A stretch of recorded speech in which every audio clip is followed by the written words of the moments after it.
Hi hello అండి, welcome back to my channel. So అందరూ ఎలా ఉన్నారండి? బాగున్నారా? నేనైతే చాలా బాగున్నాను. అందరికీ ముందుగా అయితే లేట్గా కార్తీక పౌర్ణమి శుభాకాంక్షలు అయితే చెప్తున్నాను. నేను ఆల్రెడీ షార్ట్ పెట్టాను కదా, అలాగే కొంచెం లాంగ్ వీడియో అయితే షూట్ చేశాను టెంపుల్ వరకు. మీకు ఎలా అనిపించిందో లాస్ట్ వరకు చూసి ఒక చిన్న లైక్ ఇచ్చి అలాగే మన ఛానల్ అయితే సబ్స్క్రైబ్ చేసుకోండి. ఓకే అండి, వీడియో ఎలా అనిపించిందో కామెంట్ కూడా చేయొచ్చు. ఇదంతా అయితే టెంపుల్ వ్యూ అండి, చాలా బాగుంటుంది. అక్కడైతే పల్లకి సేవ కోసం అయితే ప్రిపేర్ చేస్తూ ఉన్నారు. అంటే లాస్ట్లో చేస్తారనమాట. చాలా నైట్ అయిపోతుంది అది చేసేలాగి. అప్పటి వరకు ఉండాలంటే కుదరదు.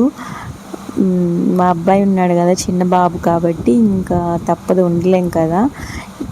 ఈసారి అయితే కార్తీక పౌర్ణమి 6:30కో 6:40 వరకు ఉందంట కదా. ఇంకా మేము వచ్చేలేక కూడా 6 అయిపోయిందండి టైము. ఇంకా ఫ్రెష్ అప్ అయ్యి వచ్చేలోపు సరిపోయింది ప్రసాదం చేసుకొని. అలా అన్నీ చేసుకునేళ్ళకి టైం అయిపోయింది, 6 అయిపోయింది. ఇంకా వచ్చేసి టైం అవుతుందని చెప్పేసి త్వరగా ఫస్ట్ అయితే కార్తీక దీపం పెట్టేస్తున్నాము. మగవాళ్ళు చేస్తే చాలా బాగుంటుందండి, అంటే చాలా మంచిది కూడా. ఇంట్లో దీపారాధన కానీ ఇలా కార్తీక దీపం కానీ నేనైతే ఆయన చేత చేపిస్తూ ఉంటాను. ఇది శివుడికి ఇష్టమైన మాసం కాబట్టి అందరూ శివాలయాలకు వెళ్ళి ఇలా మనస్ఫూర్తిగా దీపాలు పెట్టి ఈ మంచి కాంతితో ఉంటుంది కదా శివాలయం మొత్తము. అక్కడ గుడి పట్టినా కూడా పూజ అనేది అలా చేయాలి ఇలా చేయాలని ఏమి ఉండదండి. మనం మనస్ఫూర్తిగా ఎలా చేసినా దేవుడు స్వీకరిస్తాడనమాట. అంటే కొంతమంది ఇలా పెట్టకూడదు, ఇలా చేయాలి, ఇలాగే చేయాలి అని కొన్ని పాటిస్తూ ఉంటారు కదా. నేనేమనుకుంటానంటే, సో అవి కూడా అంటే కొంతమందికి తెలుస్తుంది, కొంతమందికి తెలియదు కదా. తెలిసినట్టు చేసుకోవటం బెటర్ అనమాట. ఎందుకంటే కొంతమంది కొన్ని చెప్తారు, కొంతమంది అలా చేయకూడదు అని చెప్తారు, కొంతమంది ఇలా చేయొచ్చు అని చెప్తారు. అన్నీ విని మనం తడబడే కాడికి మనకి తెలిసింది, మనకు నచ్చింది మనస్ఫూర్తిగా ఏది చేసుకున్నా ఇబ్బంది లేదండి. నేనైతే అలాగే అనుకుంటాను. సో లాస్ట్ ఇయర్ కూడా ఇలాగే వెలిగించాము వచ్చి. సో అప్పుడు ఫస్ట్ది అనమాట మేము వెలిగించడము. మేము అనుకున్నది అయితే మాకు సక్సెస్ఫుల్గా కంప్లీట్ అయ్యింది. సో ఈ ఇయర్ వస్తామా లేదా అన్న ఒక చిన్న డౌట్ అయితే ఉండిందనమాట. బికాజ్ సీసెక్షన్ అయింది కాబట్టి ఇంకా వస్తామో రాలేమో, ఓపిక ఉంటుందో లేదా అని అయితే నేను అనుకున్నాను. ఇంకా హడావిడిగా 4 అప్పుడైతే స్నానం చేసేసి ఇంకా ప్రసాదం అన్నీ కుక్ చేసుకొని ఇంట్లో కూడా చేసుకొని వచ్చాము. ఇంకా 6:30 వరకే కాబట్టి ముందైతే మేము కార్తీక దీపం అయితే వెలిగించేస్తూ ఉన్నాము. ఇక్కడ మా వారే చేస్తున్నారు. నేను అవి చేసి ఇచ్చాను, ముగ్గు వేసి ఇచ్చాను, ఇంకా ఆయనే చేస్తున్నాడు. ఇంట్లో కూడా మా వారే చేస్తారండి అన్నీ చేసిస్తే. ఎక్కువ నేనైతే తక్కువే చేస్తాను. సో మనము మనస్ఫూర్తిగా ఏదనుకున్నా ఇస్తాడు అని అయితే నాకు అర్థమైంది. ఎందుకంటే ఆయనకి మనకేది ఇవ్వాలో ఆయనకి తెలుసు కదండి. మనం ప్రత్యేకంగా అడగాల్సిన అవసరం లేదు. కొన్ని అడగాలి. మనము అడిగితే మనకిచ్చే అయితే ఆయన నెరవేరుస్తాడు తప్పకుండా. ఇంకా అదనమాట సంగతి. చాలా బాగా అనిపించింది టెంపుల్కి వెళ్ళినప్పుడు. ఎందుకంటే చాలా రోజుల తర్వాత అయితే నేను వెళ్ళాను కదా. ఈ మధ్య అంతా నేను వెళ్ళలేదు కదా. సో 6th మంత్ నుంచి నేను వెళ్ళలేదండి అసలు. టెంపుల్కి కూడా నేను వెళ్ళలేదు. ఇంకా చాలా రోజులు కదా చూసి చాలా బాగుంది. ఇవాళ ప్రసాదంగా అయితే పాయసం చేశానండి. ఎందుకంటే సింపుల్గా అయిపోతుంది కదా, అందుకని చెప్పేసి పాయసం చేశాను. లాస్ట్ ఇయర్ వచ్చేటప్పుడేమో రవ్వ కేసరి చేశాను అనమాట. ఎందుకంటే నేను చేసింది ఒక నలుగురికైనా ప్రసాదం పెట్టాలి అనే వేలో నేను ప్రసాదం చేస్తానన్నమాట. ఎందుకంటే ఆ టెంపుల్లో మోస్ట్లీ ప్రసాదాలు అయితే ప్రొవైడ్ చేయరనమాట టెంపుల్ వాళ్ళు, ఎవరు కూడా తీసుకురారు. సో నేనైతే లాస్ట్ టైం కూడా రవ్వ కేసరి తీసుకెళ్ళి అక్కడ ప్రసాదంగా అయితే పంచిపెట్టాము. ఈసారి పాయసం అయితే పంచుదామని చేశాను అనమాట.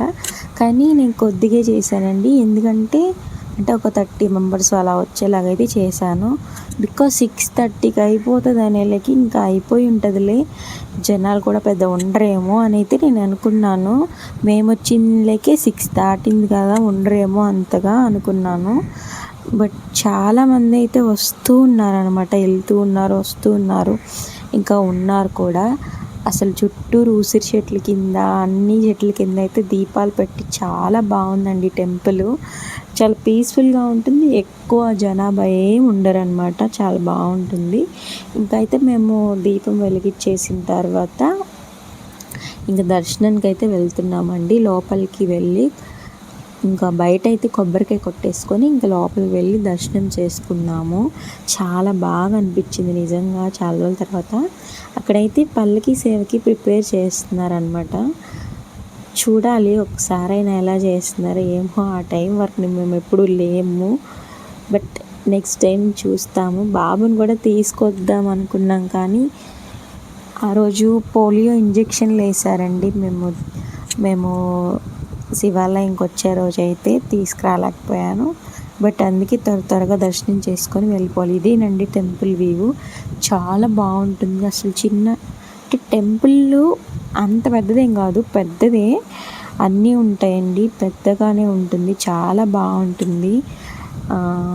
అసలు దీపాలు, లేడీస్ కూడా చాలామంది వచ్చారు, పెళ్ళికైన అమ్మాయిలు, పెళ్ళైన వాళ్ళు అందరూ వచ్చారు. ఎంత బాగా అనిపించింది అంటే అంత బాగా అనిపించింది. ఉండాలనిపించింది కానీ ఇంటికి రావాలి కదా, అందుకని చెప్పి త్వరగా దర్శనం చేసేసుకున్నాము. కొంచెం లోపల దర్శనం దగ్గర లేట్ అయింది. సో అక్కడ దర్శనం చేసేసుకొని బయటకు వచ్చేసి ఇంకా ప్రసాదాలు బంచేసి మా వారైతే అక్కడ పెడుతూ ఉన్నారు. సో చాలామంది వచ్చారండి. మేము అంతమంది వస్తారు అనుకోలేదు. అంటే టెంపుల్లో ఏదో ఒక ప్రసాదం ప్రొవైడ్ చేస్తారేమో అనుకున్నాను. ఇంకా పెట్టంగానే అందరూ వచ్చేసారు. త్వరగా ఫటాఫట్ వంట అయిపోయింది. నెక్స్ట్ టైం చూడాలి. అంటే మన దగ్గర ఉన్నది కొద్దిగైనా దేవుడికి పెట్టి మనం మనస్ఫూర్తిగా కోరుకుంటే మనకు తప్పకుండా మనం అనుకున్నదైతే నెరవేరుస్తాడు.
సో ఇంకా అయితే రిటర్న్ అయిపోయాము. చాలా బాగా దర్శనము. ఇదైతే ముస్నూరు లొకేషన్లో ఉందండి, బాగుంటుంది, ఒకసారి విజిట్ చేయండి. అలాగే నా వీడియో నచ్చితే లైక్ చేయండి ప్లీజ్. చూస్తున్నారు కానీ లైక్ చేయట్లేదు, ఒక చిన్న లైక్ ఇచ్చి మోటివేట్ చేయండి. మళ్ళీ మరొక మంచి లాంగ్ వీడియోతో నెక్స్ట్ వీక్ అయితే కలుద్దాము. వీక్కి 1 బాయ్.